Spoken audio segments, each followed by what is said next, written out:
Yapita wiki mbili sasa tangu shughuli za kimasomo katika vyuo vikuu kusitishwa na mgomo wa wahadhiri, swala ambalo limewatia wanafunzi kiwewe. Video hii ni ushahidi tosha kuwa hakuna shughuli zozote za masomo zinazoendelea katika chuo hiki. Kulingana na Shadrack wa mwaka wa 4, swala hili limesababisha kusitishwa kwa ndoto na matumaini yake. It's just recently that we came from our industrial attachment and we were expecting to be attending the classes and actually complete the classes, and we were expecting to graduate maybe by next year December. But if you see now with the strike, it has really disrupted the attendance of the classes, and this may push us to do our exams in January. Wengine wao hawana budi ila kulipia kodi na matumizi mengine pasipo na masomo. Some of us are still paying rent, wengine wanalipa bills, wengine wanabuy food. Utapata strike kisha budget yao imeisha.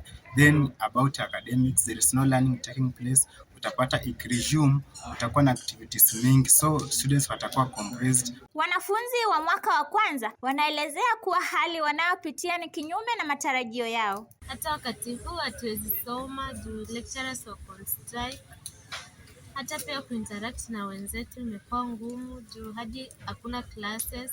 Most of the time tuko free.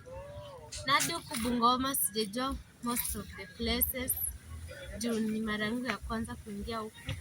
I came here anticipating to study so that I can achieve my degree, but suddenly we have just noticed a prolonged strike, and right now even as you can just see our library is closed.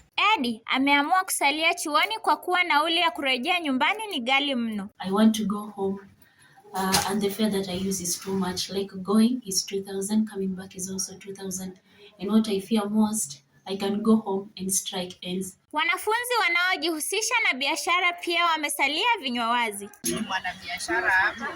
Sasa mimi customers wangu wengi wanakuwa problems. Lakini sasa hakuna masomo, wengi wameenda nyumbani, wengine wameenda kutafuta vibarua kwa nje. Sasa vitu haziende. Hata unaona nyanya hapa karibu zinaharibika.